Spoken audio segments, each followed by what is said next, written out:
afternoon, everyone. And it is such an exciting time for us. We're starting a brand new chapter in our series of the Readiness Factor. I am your host and tour guide, Gail Birks. I'm president of CMA Enterprise Incorporated, and we have got an awesome show for you today. I've got a superstar who has agreed to join me on this journey of chat for sustainable success. And give me just a moment to introduce you to her. I'm going to bring her to the screen in just a moment. But our special guest today for the Readiness Factor, which targets entrepreneurs, leaders in business and industry, please join me in welcoming Ms. Marie R. Gill, founder and CEO of Gill Associates, as well as a few other things that I'll share with you in just a moment. And today we are going to talk about resilience and going to that next level. That's something that all of us are looking at, yours truly included. And before I bring her to the CMA chat room, let me tell you a little bit about Marie. First and foremost, she's a friend of mine for over 3 decades. So I can tell you that. I can truly tell you that. She's an experienced entrepreneur and executive, skilled in negotiating contracts, business planning, international trade and exports, market research, and management. She is an accomplished business development professional with a bachelor's of science in economics. That's something we have in common, Marie. I've got a bachelor's in economics and finance, a master's in mass communications, focused on applied economics, business administration, marketing, international relations, and finance from the University of West Indies and Toronto. You know, this is truly going to be a global conversation. But let me not forget to say that this lady is probably the record holder for the Miami Minority Business Development Agency's contract for Florida and, help me, Marie. The territories, Puerto Rico and the U.S. Virgin Islands. Territories for the U.S. Virgin Islands for the MBDA. And she runs the top agency in the network. So it is even more exciting to hear what she has to say to us today when it comes to folks going to the next level and staying resilient.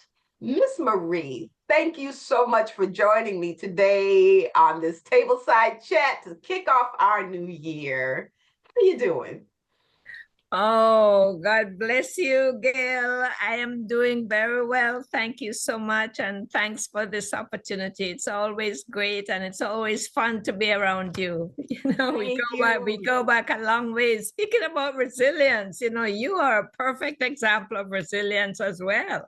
Yeah. Now, you know what? Tell me, how did you get into this business? Because this is one where everybody and his cousin is in this business, but you have seemed to stay at the head of the pack. How did you define this business for Marie Gill? Oh my goodness, Gail. I didn't start this in the United States. I started this in Jamaica, my home country, And my mother who raised me, I don't know my real mother, but my mother who raised me was a lady who could not read and write, but she was the smartest person that I've ever known, and she knew everything that was going on all over the world. Yes. And she was an entrepreneur. She used to plant everything that we ate, and we used to reap and sell to the neighbors and so forth. That's how she made her living. So I was working with her doing that. So I had this I was the one that kept the records and made sure that everybody paid her. And when they were trying to stiff her, I would say, no. And I was just a little girl at the time. So that's where it all started. And then when I grew up and, was working, I went to work for the government, and I got these great great opportunities to work with people in marginalized neighborhoods who needed help with housing and all kinds of things. And I just got the opportunity, and the government of Jamaica gave me a scholarship so I could go to high school. So that was, I mean, I earned it, but I got a scholarship to go to high school. And that kind of exposure with the Jamaican community, the low income communities in Jamaica, which I didn't know there were poor people like that in Jamaica until I started doing that kind of work and going out into the rural areas in the hills and seeing all the problems, you know. So I developed that life, that feeling for service and helping people, and that entrepreneurial piece tied into it. So that's where it all started. Wow. And then when I came to the US now, you know, some African Americans in New Jersey kind of put their arm around me and took me in and gave me opportunities to work with them because they noticed that I could write. And that is a skill that, you know, they just grabbed me and I was writing grants and things like that. And they just gave me this opportunity to work with a loan program and to do all kinds of neat things with small businesses, minority businesses. I didn't know about the term minority and so on. So I learned all of that stuff with these folks in New Jersey. And then, you know, the years went by, et cetera, lots of things happened. And I ended up in Miami because I wanted to be where it was warmer. Yeah. And I met you when you were with Gill Associates.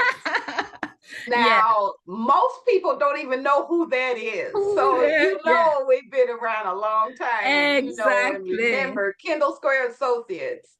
And so that they were the ones that had the contract to operate the business center, the MBDA Business Center. We were MBDC at the time in Florida, and they were out of Boston, Massachusetts. Yes, absolutely. It's you know, it is so important for our audience to understand how to properly define resilience. Yeah. And I can't think of anybody better to put a definition on the table than you. How would you define through your own life experience? I mean, you're telling me some stuff I didn't even know about you.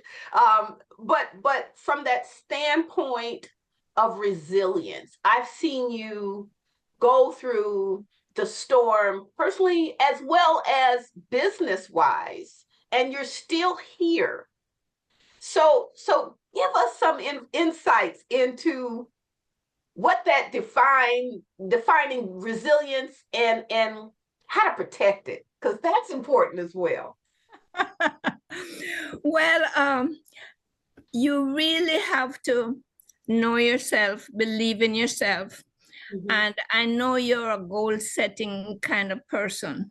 So you really have to have that goal. And even if it's not as clearly defined, you know that you want to be an accomplished person or you want to be an accomplished entrepreneur. And you have to be honest with yourself first and then with everybody else. Because if you know that you are this kind of person, then, you know, and you go after it, that's wonderful. But if you're pretending to be something you're not, that doesn't work. So the first, you're honest with yourself. And then, you know, in my particular case, I wanted to serve and I wanted to be in opportunities where I could serve. So what happened is, you just find ways, and for some reason, people see the passion in you. They see the truth in you, and they see the zeal in you. And if you reach out and people see that, they will support you, especially if you're trying to help somebody else.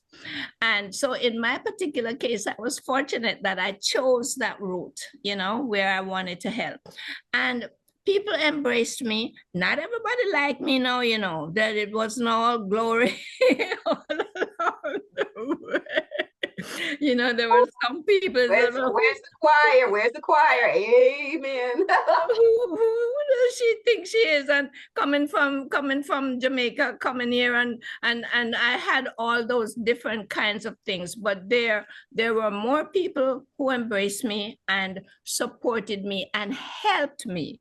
There were a lot of shoulders, Gail, that were there long before me.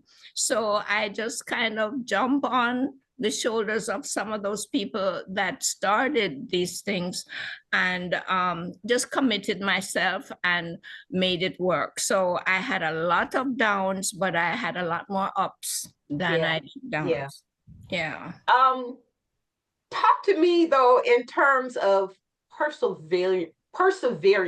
I can't even say it today. Perseverance. When it comes to that resilience. Yeah. And it also is mixed with a little stubbornness as well. Just saying. You're right. They say that about Leos. I'm a Leo. Me too.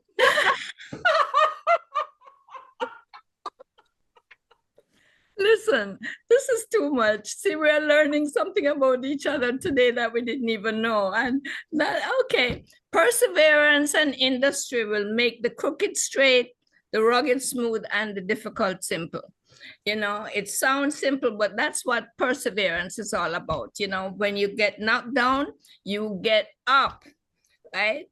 And one of the things and I had my weaknesses. One of my weaknesses was that I didn't want to ask anybody for help. I was the one that was supposed to help everyone. I don't need anyone to help me. But there came a time when I had to reach out. I had to reach out because you spoke about the contract earlier that with the Minority Business Development Agency. Well, I lost that contract at one point, and I didn't lose it because I couldn't do the work. I lost it because I was late in bidding, right? We were bidding on the contract, and we have been getting it year after year or time after time. And during that time, during this bidding process, I think it was 2015, after we've been operating it for so many years, we were late. Well, what happened is the computers crashed, and the submit light would not light up, the submit button would not light up, and we were there, and we just watched the time go by, and we called grants.gov, and everybody was trying to, but nothing. We were not able to submit our bid, and as a result, we lost that contract that we've had for so many years. But there was, in terms of resilience isn't just having staying power. It's the ability to learn from what went wrong, when things go wrong. And one of the main lessons there was, don't wait until the last minute to submit your bid. The other piece to all of that too is taking it from, and you just said it, the lesson learned, and not residing in that space, but continuing to look forward. And I think a lot of people look to shortcomings, and I say to everybody, if you've never had a shortcoming and you call yourself being in business, you're not in business. You're not there yet. Because you're not going to go to the next level until you have a shortcoming or something that the average person, because if you're an entrepreneur, you're not average. You're not. You don't know no, and you always know that there's a better way. So it is important for us to keep that piece in mind. And I so watched you go through that. And I think I even reached out to you, was like, girl, what can I do? And you basically reassured me, I got this. We're already moving. And I was like, ooh, I can't tell you the pressure that came off of my shoulders. And I'm like, oh, she just gave me a lesson. And so I have, and I remember it just like it was yesterday. And the Yes. resilience that you showed us, and that's kind of a segue into this next topic of the shelf readiness that we have. When we get to a certain level, we are shelf ready. We are doing good on this shelf. But then when it's time for us to go to that next level, we've got to look at what do we need to do to get to that next shelf and sustain there for however long. Um, Talk to me about that shelf readiness journey, because I know you preach that a lot with your Yeah. clients when Yeah. they come to you. Yes. And I am very open to listening. That is such an important part of my work. I listen, I have to listen to my clients, and I learn from them, because many of the experiences that some of the clients have had, I have had, but many are like new to me, and the businesses that they're in, I don't know how to run that kind of business. But because I need to be able to help them, I had to learn what their business was all about. So you're never ever there. Okay, this is it. You're always moving. You know, Yeah. as long as you're an entrepreneur. So I found it important to keep myself informed, to learn, you know, new tricks, new new gadgets, new stuff. Not just like now the big thing now is AI, but I remember when Y2K, we were all nervous Yeah. and thought, my God, what was going to happen? The world was going to come to an end. It was But just another day. We clicked our champagne glasses and kept it moving. exactly, we adjusted. And I tell you what about the contract, when I lost contract, it gave me that shelf readiness you're talking about, because I had so many things in place, because I had made so many friends in the industry, so many relationships had been built with resources that I rely on to help me get my work done, because I can't do it all. But you know, so the accountants and the export folks and so forth, all of those people that I had, when I reached out to them, they were there. They were there for me. And the MBDA itself, they couldn't do anything about my not submitting my bid on time. I just didn't. And then I couldn't get, you know, reviewed. But they had new programs coming out, and they said, Marie, we want you to bid on this export initiative that we're putting out. And as a result, I ended up bidding on that early. And we, Gill and Associates, won one of 4 export centers that were established.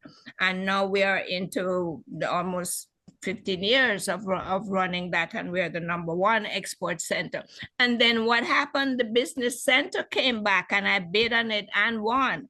And then the MBDA kept reaching out to me, said, look, when Maria happened in Puerto Rico, who did they call? They called me. They said, we need you to go to Puerto Rico and help. That's how I established MBDA in Puerto Rico. And the same thing with the Virgin Islands. They said, we need you to go there when the disasters hit the Virgin Islands. So that's how we ended up with the MBDA being in the Virgin Islands and Puerto Rico, and we being their representative there. So but that's just the MBDA, you know. There's the county, there's the state, there's all these other things. You can't just put your eggs in one basket, because when that basket broke in 2015, you know, you have to have other things to lean on, and you have to have the support of community, and you have to have resource partners that you can lean on. It all, that's all part of that shelf life. I agree. I agree. I mean, that is just so phenomenal. And when it comes to grooming Gill Associates, and your programs for that next chapter, how are you going to take that next conversation of resilience to make yourself continue to be above and beyond the competition? Because you are the benchmark out there in this field. I think what's so interesting is that we do a lot of parallel things for different markets. Yeah. I'm more of that wholesale market of business and industry, Yes. from primarily from that standpoint, and you're handling more of that privately owned, emerging and growth business. You got some pretty big clients in your repertoire as well, but from the standpoint of the outcomes, it's the same. We want growth, we want sustainability. And from your next chapter, what do you see coming so that the resiliency keeps you above the pack? Because they're going to come. Yeah. Well, to be quite honest with you, what has happened is this export thing has taken off like no other export center. And they want us in Africa. They want us in Ghana. They want us in Nigeria. And what has happened is I've been able to establish these relationships that's going to take us more international, you know. So we have MOUs with organizations that make sense, that when we're ready. So we have the Organization of Women in International Trade in Nigeria and in South Africa, Johannesburg, South Africa, and in Ghana and in Morocco.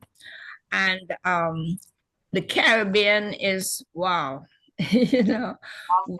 Yeah, the Caribbean, because being Jamaican, I use my Jamaicanness. You see the flag behind me there.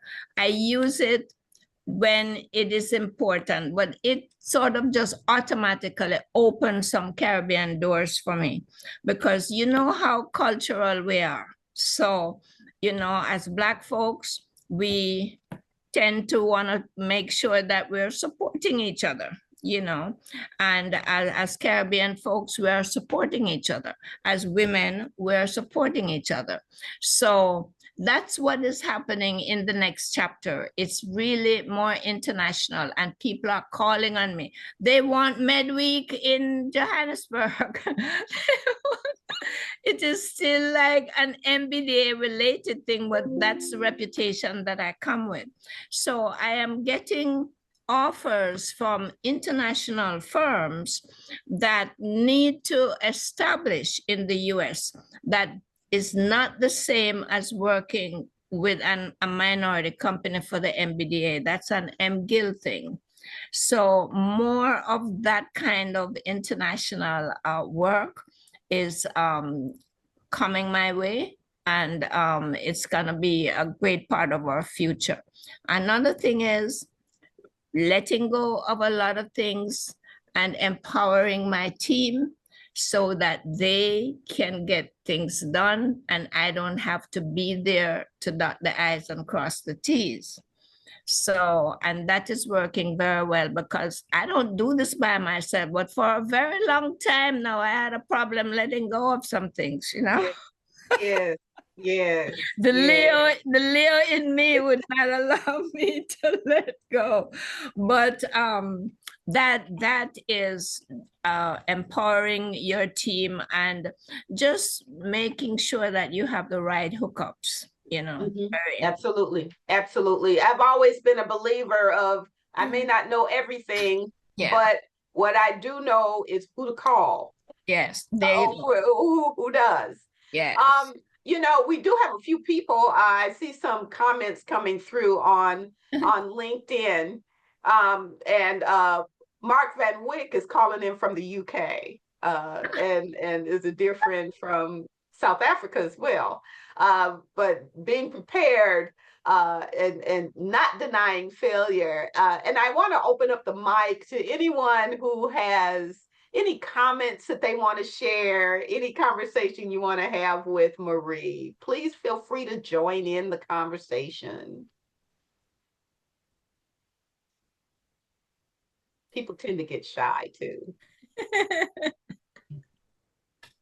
But we're getting folks who are enjoying, the conversation, the topics that we bring.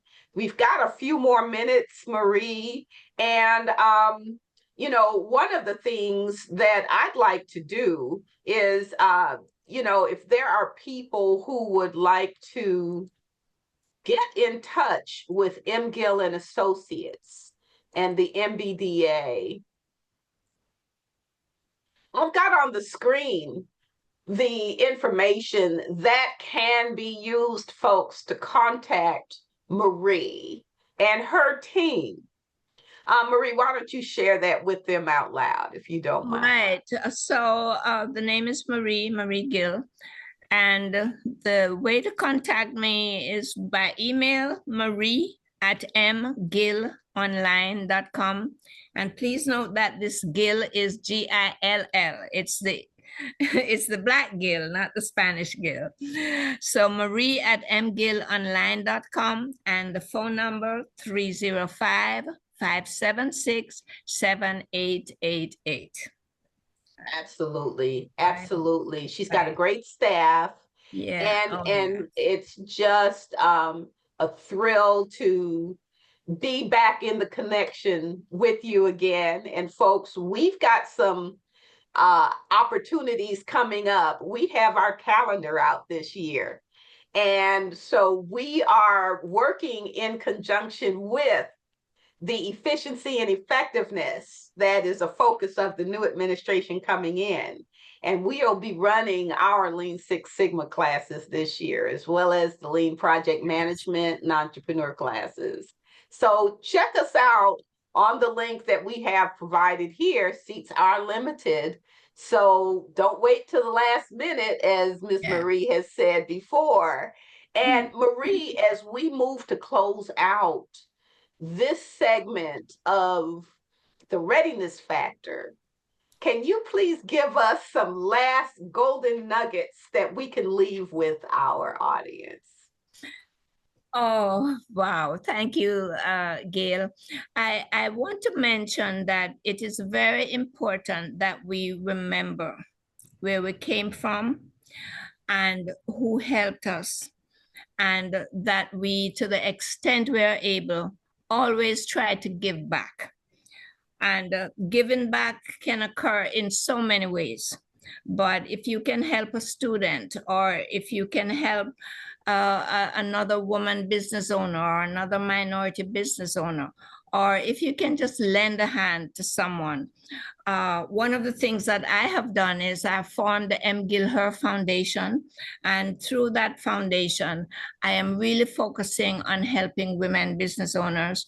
And I don't have a lot of money, but I'm reaching out and folks are contributing, and I'm giving small grants to women at our annual conference in March each year. That's one way of giving back. That's very, very important.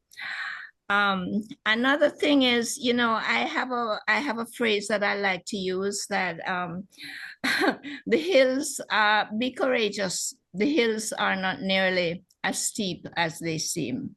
I love it.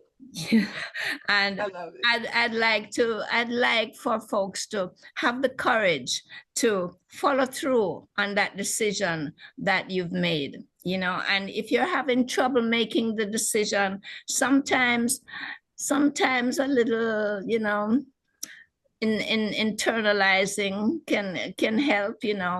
I am a person that believe in God. I put God in my business, and I put God first. I am not preaching to anyone that's what they need to do, but we all need to believe in something solid, and whatever your belief is, well, hold true to it. You know, those are the kinds of things, in addition to having the skills and the knowledge and so forth. Keep yourself informed, of course, but be brave, be courageous, and don't let anyone tell you you can't this and you can't that. You know, whenever they, you know, I have another saying, you know, if you if you can see it when no one else can, if you can touch it, even though it's intangible, if it makes you smile while others cringe at the very thought of it, therein lies an opportunity. So don't let anyone tell you, oh, I wouldn't do that if I were you. Okay, you know, that probably is Already something that done. you say, Already go ahead, done. go It's for already it. thought out. Go for it. All right. There you And go. yeah, and watch your money, you know, watch your money. Take care of your money. A whole other workshop. Yeah. Yes. It is. It is. It Okay, is. yeah. Well, my dear, thank you so much. And to those of you out in the CMA universe space, thank you once again for joining us for the Readiness Factor. We join in to this universe the second Thursday of every month at 2 p.m. Eastern Standard Time. We get people who join us from all across the country, all around the world, to get the little nuggets that we share in these 30-minute segments. Sometimes we run a little bit longer if it really gets hot conversation, but please continue to join us and reap the benefits of what these phenomenal folks like Ms. Marie Gill have to offer. We will see you soon, and let's talk out loud and keep the conversation going. Ciao. All right. All right. So thank you very much, Gail, for this opportunity. This was You're great. welcome. You know, I always love to share, and I always like to know that people are interested in these conversations because it's so important that we're always learning from each other. Yes, we are. Yeah. We are. We are.